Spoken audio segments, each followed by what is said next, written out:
life coach. Lo is for Loaiza. That's my last name. I'm Ronnie Lo, habit coach. I'm a master certified professional coach. I say it's professional because that's the certificate, but also because I work mostly with professional women and men. That means entrepreneurs, solopreneurs, self-employed. If you work somewhere, a lot of people, and especially women, going through career transitions, career growth, growing their own business, and moving up in their own company. So, and a lot of 40, 50, 60-year-olds, especially post-pandemic. I'm here today invited by Linus, and I'm so grateful to join the other coaches and consultants in here and other contributors. And I'm really grateful that she asked me to talk about my jam. That's habits. Now, we've all heard all our lives that, you have to settle down, get disciplined, feel motivated. I get so many clients that are like, I just don't feel motivated, whether it's their business or their personal life, the self-care. I just don't feel motivated. Or, I know I got to do Just Do It, the Nike Just Do It. That was a great marketing ad, but the self-discipline, think about it. Discipline. You have to keep disciplining yourself. Discipline. Ouch. That's hard. And the willpower is great. Don't get me wrong. Think about it. There's power in your will. There's power in that. What do you want? Will is what do you want? Will is want. When you make a will, hey, it's what you want, right? So there's great power. But I invite you to think of it this way.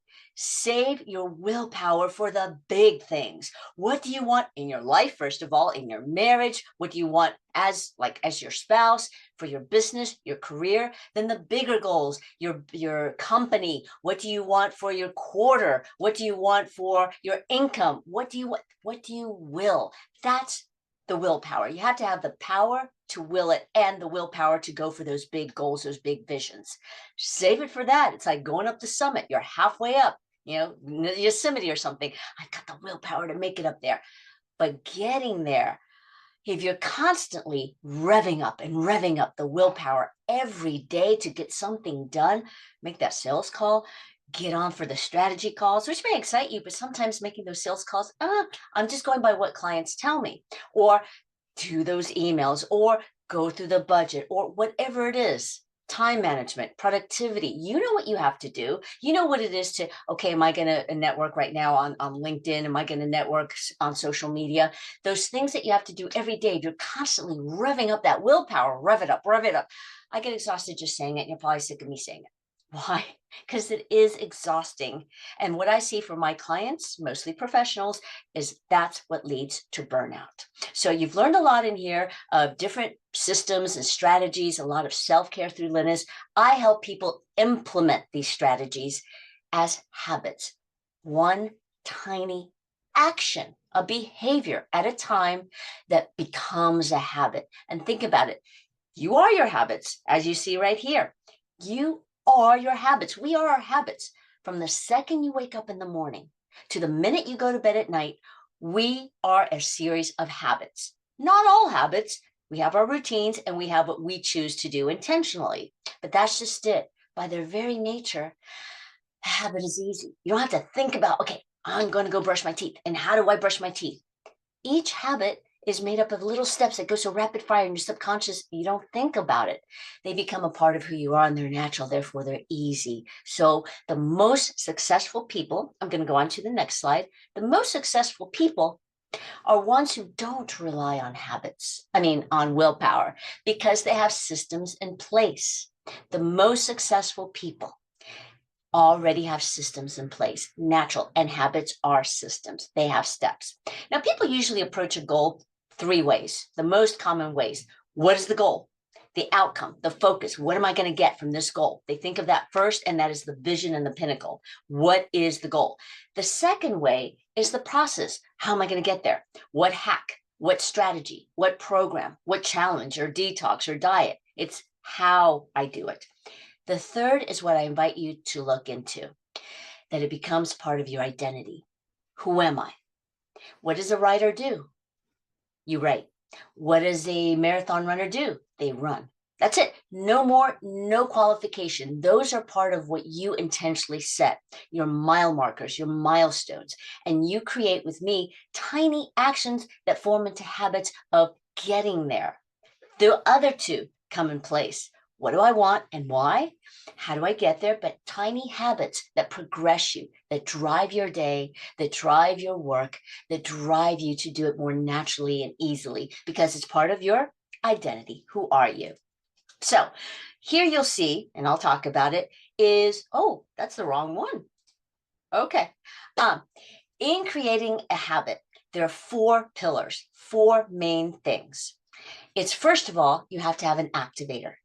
Every behavior you have, the subconscious ones you don't think about, and you do your behavior. I always say brush your teeth, but it can be every behavior. The 5 things you do before you brush your teeth in the morning, your ritual, your routines, your habit. You have a thought and an activator, something that reminds your subconscious now is the time to do that. And it's usually at the same time in the same context. Context could be your physical location or in the same environment. What do you do every time you enter a party or a networking event or a dinner or a restaurant? You're in the habit of acting a certain way because you have your habitual way of thinking, your default programming. You weren't born out of your mom already having habits and routines and your way of thinking. We conditioned ourselves and we've been conditioned. So you have an activator. That's number one. What activates that action that will turn into a habit that will then drive you forward during your day? Whatever your goal is, you have a goal in your mind, I'm sure. And then the second thing is boost your ability. Do you have all the resources, whether it's exercise, personal care, rituals, eating, or your productivity, time management, work? Do you have the information, the resources, the support, whether it's be from your peers, your boss, if you are the boss, from your staff, your VA, whoever it is? Do you have the support? And we work on that. As a life coach, I work with that of asking for support, stating what you need and what you would like, and making it known, sharing. Also, to have the ability, you have to have an if then. I know we're going a little fast, but this is really important. Not only do you decide an action and the activator for that action, I'm going to do this at this time in this context.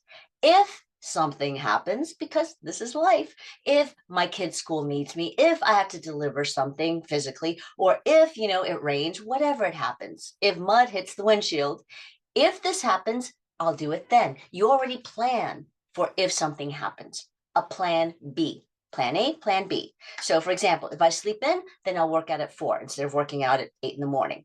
If I don't do my nightly reading, I'll do it in the morning. Or if I want to work out at 5 p.m., I'll do it then. I use workouts, but it can be if I don't make this sales call that I plan to do every day at 9:30 in the morning, I'm going by a particular client, then I will do it at 3 p.m. We look at it. If I don't get to walk during lunch, then I will do it at this break. So plan your backup. And we're moving a little fast, but if you have any questions, put them in the chat or DM me later. Again, we went through these 4. You activate your behavior. What will trigger it? Your trigger has to be something that you will see, that is seeable, visible, sound off, that you can't miss. Now, often with clients, we always say, they always come up with, and I used to too, well, I'll put it in my calendar. My calendar will notify me. Or I always look at my calendar. Or the Post-it, the fabulous Post-it. I should have brought a Post-it with me. Maybe I have one. But let's say, there is one. Okay, look what happens. I still can read everything on there. And if you were there, I could still see you. Activate behavior, boost ability, set supportive. I can read everything around that Post-it because when we put a lot of Post-its up, often my clients find it just becomes part of the peripheral vision. You don't really look at it. It doesn't really activate you. Or that phone alarm goes off, you turn it off, you keep rabbit holing down social media, or you keep doing what you were doing. You don't go do what you said you were going to do, or you don't take the break, or you don't drink your water, whatever it is that your goal is, or that action. People can ignore notifications and alarms. So what I help you do is find what can't you ignore, what is different from the norm that will activate you. Some people find it just as easily to hang their tennis shoes on their doorknobs or hang their keys or put their earbuds right there. Or as one client just did it pretty recently, she's at work and her cohort goes around the cubicle and says, time, says something fun. And it's like, okay, got to make that sales call. So she has a support system, accountability support activator. And she does it. Now it's become a habit. She doesn't need it. They just kind of do it for fun. They go around at the time. So you find what will spur you. and you make everything available. You boost your ability. Again, make sure you have your resources. Do you have your workout gear ready? Do you have your towel? Do you have maybe equipment at home? Do you have everything that you need? If it's information, do you know how to do it? Do you know how to do it well? Do you have somebody you can turn to, a mentor, a coach, a teacher, your employee, your employer, whoever it is? Do you have all that you need available, easily and available? Then come barriers. We have to put up barriers sometimes, like, I can't leave this room unless, or let's say you tend to snack a lot if you work at home or at work. Get rid of those bad snacks. You've heard of that, but that's an easy one. Get rid of the barriers. Or if something gets in my way of doing this, like somebody always depends on me on doing something at the same time, and I really don't have time for that. Get rid of that barrier by explaining at this time I can't. Whatever that barrier is, maybe you're not getting enough sleep. Maybe you're not getting enough rest. You're not energized. Maybe, get rid of that barrier. Get your sleep. Maybe that's another habit. Get rid of what gets in your way. And we put up barriers as well. Oh, like I said, we put up barriers like, no, I'm not going to go on social media scrolling. Maybe it's, we find those hacks, but then you got to get in the habit. And we find the things that work, like your cell phone goes dark or your desktop goes dark.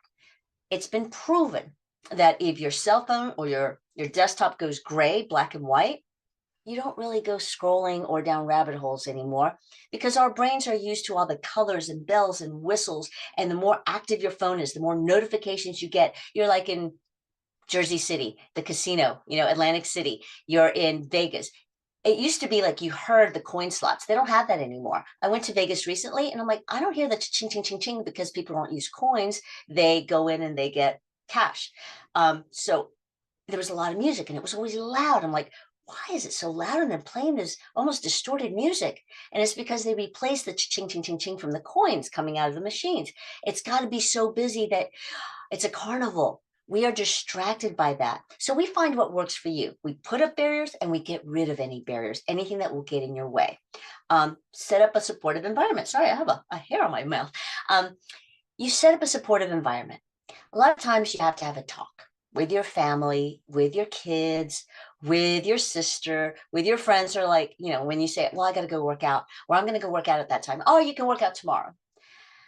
Yeah, I can work out tomorrow. I'm also working out today, or whatever it is you guys are planning. You have to have that talk. You have to ask for help. You have to let them know this is important to me and this is why. So you set up a supportive environment, both physically. Do you have your water in front of you? Do you have your cubicle or your desk set up the way you want it?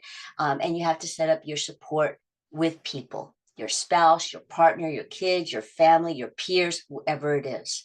Set up your support system. People say use your voice. And it's not about setting up boundaries. We hear that a lot. Sometimes it is. But it's also about putting up the plan for yourself. That's a little bit more positive than setting up a boundary for yourself. And if you want to call it setting up boundaries, remember, boundaries are not for other people to follow. If they do great. It is for you to maintain and keep up. It's like I always say, if you want to call it setting up boundaries, it's like putting up that white picket fence. And you go up to the picket fence and like, hi, you're hanging out. Hello, how are you? You can talk to your neighbors like, okay, I'm going to go back now on my side. You keep up that boundary. You make sure that wall, that boundary, that picket fence is clean and white and looking good. And it's for you to maintain, not for others. And I call it more of setting up the connection and setting up the communication. Set up a supportive environment. Also, it's been proven, a scientific study showed that the busier your workspace is, the less productive you are. So let's say it's that. I mean, a lot of people think, and I remember listening to somebody's podcast, she was surprised because she's like, oh my gosh, and she's talking to the scientist, like, I'm looking at pictures of my family right now and my dog and all these things and these mementos and knickknacks. And he said, clear it, clear it. She became more productive just because those bells and whistles weren't right in front. So we find what you need to set up a supportive environment. And you've heard of this before, like good sleep habits, set up your environment. Good work habits, set up your environment. Good workout habits, set up your environment. Whatever it is, and we find what will work. Reward the behavior. This is a big one for me. I am the celebrative accountability coach. Okay, this is what it is. If you set up a reward down the line, when I do that 10K, when I do that marathon, when I finish the book, or when I finish the chapter.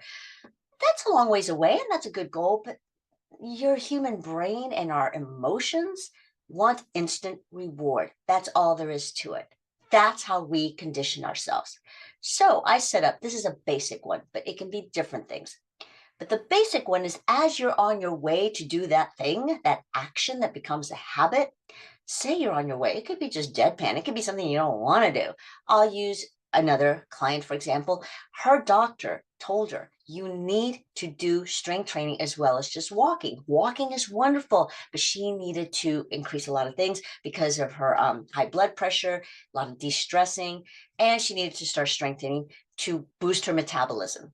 We can get into that, but you boost your metabolism when you work your muscles. After 40, we all start losing muscle mass. You've heard these from wellness coaches. You've heard this from personal trainers. We all start losing muscle.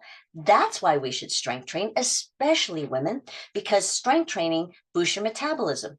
Metabolism, put an equal sign to it, is your hormones. Your metabolism is more than just, well, I've got a slow metabolism. You think it's just burning fat. No, that's 1 or 2 or 3 glands working with your hormones to burn fat. But that's not all that metabolism is. Metabolism is literally how your body runs in the inside. All your organs, all your glands, and your hormones. They tell everything what to do. So you get better sleep, you think better, you feel better, and you're healthier. So you must strength train. So anyway, she had to strength train. She really didn't want to. She was just so averse to it. So we found an action that she would do. She liked to walk. She liked to walk in the middle of the day when she went into work, and when she worked at home, then she liked to walk in the morning or right after work. Can you just do one muscle or 1 minute? She chose to do one muscle. That's it. On her way to do it, at first she'd be like, I'm going. I'm on my way. Out loud, out loud. And then it got to be like, I'm on my way. I'm going. She would pick up that dumbbell, and as she was doing it, or whatever it is she was doing, I'm doing the bridge.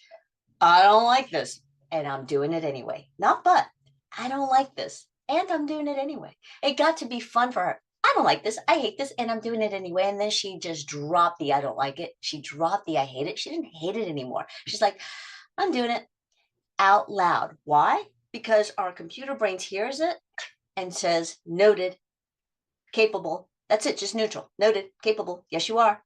All right, just on a neutral basis.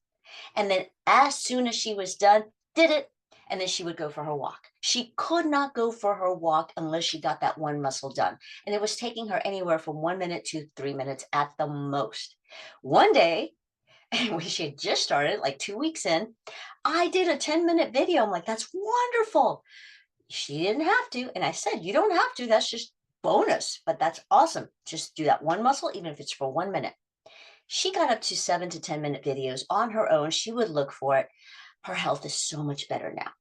Her health is so much better because her brain started celebrating. She had that instant reward. Now, there are other rewards. I'm just using that as an example. You must tell yourself, going to do it, doing it, done, especially the done.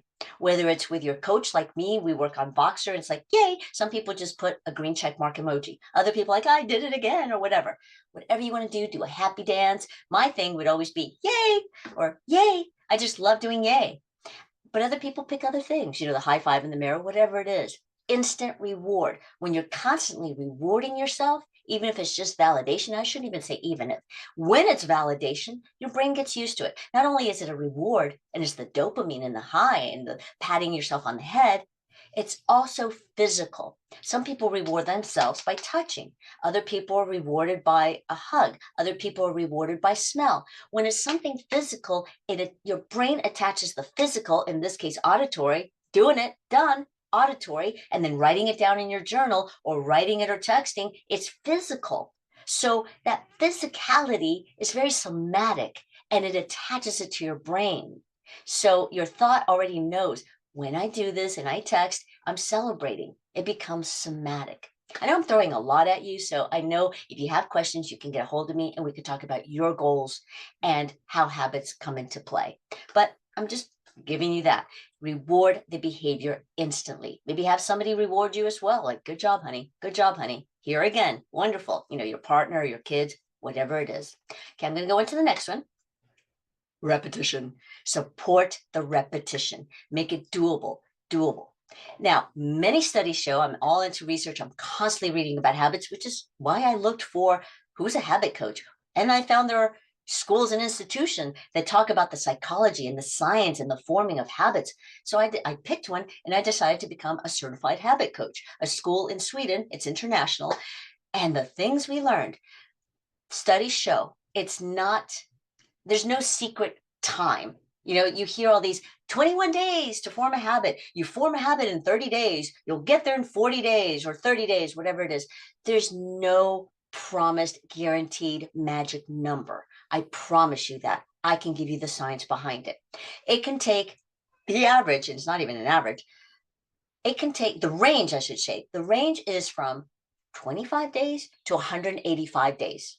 25 to 185, that's a big range. So you can average that. It depends on who you are, your psyche, your conditioning, and also the context. What is it you're doing? What is your action that is going to become a habit? Not routine. Routines are made up of habits. So it depends on a lot. So when you hear the certain days, that came from a doctor in the 30s who just came up with a number and said 31 days to lose weight or something like that.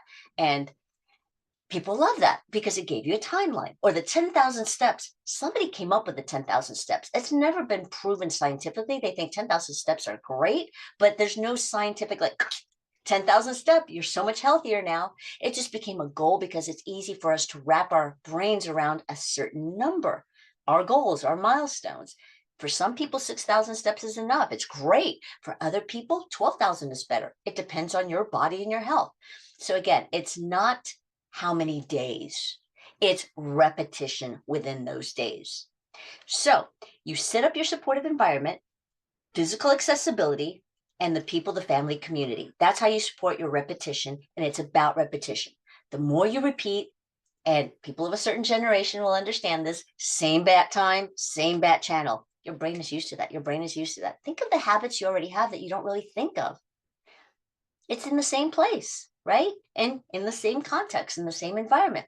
And the thing is, when you set up habits, that doesn't mean that you're rigid, that you're inflexible. I'll give you an example. Remember the identity, not the goal and not the process. When it becomes a part of you, you're going to do it. When I travel, well, let's go back. I work out every day at the end of my work day because that's what I like to do. I go to the gym or I work out in my garage studio at the end of the day after all my clients, after all my marketing work, after running errands, after taking care of life and business for that day. That's the final thing I do because I love going to the gym and showering there and coming home all squeaky clean. I get into my jammies, and that's when I have dinner and hang out with my hubby. That's my routine.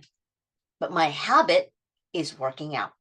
The routine can change. I change out my my workout routine every time. Sometimes it's going to be workout 3 strength trainings a week and a Pilates and a yoga or a hike. Sometimes it's going to be I do different muscles. Sometimes it's endurance. Sometimes it's strength training. Sometimes it's power, whatever it is. That's the routine. But the habit is I work out every day. And I'm not a gym rat. I don't spend hours at the gym. I personally work out every day because it's a habit. It's weird if I don't. So I do something. Sometimes it's 10 minutes. Sometimes it's 20 minutes. Sometimes it is an hour because when you go to the gym, you have to wait for the machines or the free weights that you want, whatever it is. But I like to work out only 2 or 3 muscles at a time. And I like to work out different types of forces for my muscles. I'm just giving you examples. Like a bicep curl is different from a bicep hammer. So that's why I like to do it, because I don't like to spend all that time at the gym. I only work out 2 or 3 muscles. So I work each muscle twice a week. That's how I like to do it. But I also make plans for other people, how they work out. And sometimes it's only twice a week. Sometimes it's 3 times a week. We work what you will do. So back to the habit and the routine. I work out at the end of the day. But when I travel, I'm not going to, oh, I can't because I'm traveling, or inconvenience my partner, my husband, if I'm with my sister or a family, we go visit family. I'm not going to inconvenience them and impose my habit on them. because different people do different things at different times. If we go somewhere and we want to sightsee or we have plans, then I wake up a little earlier. Me, who always works out in the evening, I wake up earlier before my husband. I work out. Maybe it's 10 minutes, maybe it's 20 minutes, maybe I go for an hour walk. It depends where I am and what I want to do. I work out, I shower, I'm ready for the day because I don't want to spend the rest of the day thinking I have to make it back to the hotel or back to the home if we're staying with someone and work out before dinner. No, none of that. I don't want to inconvenience anyone, but because it's part of my identity, who I am, I'm going to work out. I just got back from vacation. I woke up every morning. There was no gym in the hotels we stayed at. We were in Italy, beautiful Italy. I went outside. I worked out in the courtyard of the hotel, did my body weight, push-ups, squats, bridges, whatever I could do. And I took my little infinity band. So I did what I wanted to do and I didn't inconvenience anybody else and I felt good. So it doesn't make you rigid. A habit actually helps you support what you want to do. Remember the if then, because it's part of who you are. Okay, we're flying through this. So we went through the celebrate out loud, hugs and kisses out loud, or something physical, somatic that attaches that physical thing that you're doing, that audible thing you're doing, whatever you do to celebrate, a little dance, a little yay, a little. I had a gentleman who wanted to, I forget what it was, something about his diet. And every time he was about to meal prep and close the fridge, he would slap himself on the lap. It became somatic. Now he always does it. Pavlovian dogs. Okay, it's that instant reward. Celebrate. Celebrate the tiny actions. Those small wins add up. They accrue.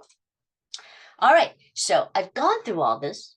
I know I'm going fast, but if you want to slow down, which is what I get my clients to do, instead of like getting ahead of themselves and wanting to do 5 or 6 things to implement, we go back and look at what is your main goal? What is the thing you want to improve, level up on, change? I can think of a million things because that's what my clients do. They come to me with one thing and we end up working on other things. Decluttering, everything from decluttering to getting off that social media scroll at night when they're sitting on the couch after they've watched TV or worse in bed, whatever it is. Your productivity, your time management, the networking habits, the financial habits, all of that. Habits impact and make up every single part of your life, your work life and your personal life. You even have a way of relating to people. You're in the habit of reacting to certain people in different ways. You're in the habit of reacting to certain situations. You're in the habit of the way you talk with people. So it's all a part of you. I'll leave you with this. 40 to 50%, that's half your day. And I can give you the studies and the research to prove it. 40 to 50% of all of our days are made up of habits. The rest of it, it's intentional and you can change it up. So just think about it. If 40 to 50% of your day is made up of a series of habits, and that comes from your subconscious, how easy that is because it's your habit, it's part of your identity. And the other parts are for you to be able to have more energy because instead of constantly forcing yourself with the self-discipline or trying to go, oh, I got to get inspired, I got to get motivated or revving up the willpower. No, you free it up when you look at what you can put in systems in place as habits and you're not wasting your energy on forcing yourself or revving up that willpower. You have the energy for what you really need. You have the energy to thrive, to be the leader at your work.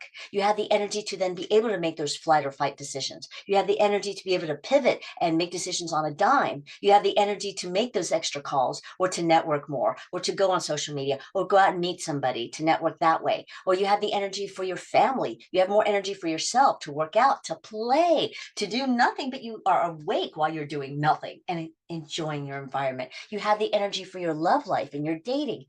You have more energy and more focus when you free your energy up by making things come from your subconscious and making them habits. All right, so that's just an overview of what I do with people and how I can help you. So I invite you to get on, talk to me, and see how I could possibly help you or give you the resources. We'll talk. I'll listen. We'll talk. Here's my website. You can also find me on LinkedIn. You can also find me here on Vibe. I'm a contributor, very happy to be on this platform. It's something wonderful with so many experts in here who contribute, who give from our hearts. This is our vocation, our passion, and it's our expertise. So it's not only what we do, but what we love. And it's what we love, so it's what we do. All right, so I invite you to get a hold of me in one of these, ask any questions, and we can hop on Zoom and talk. All right, I'm Ronnie Lo, life coach. Lo is for Loaiza. I'm Ronnie Lo, habit coach. It's been a pleasure talking to you here, and I'll see you here on Vibe.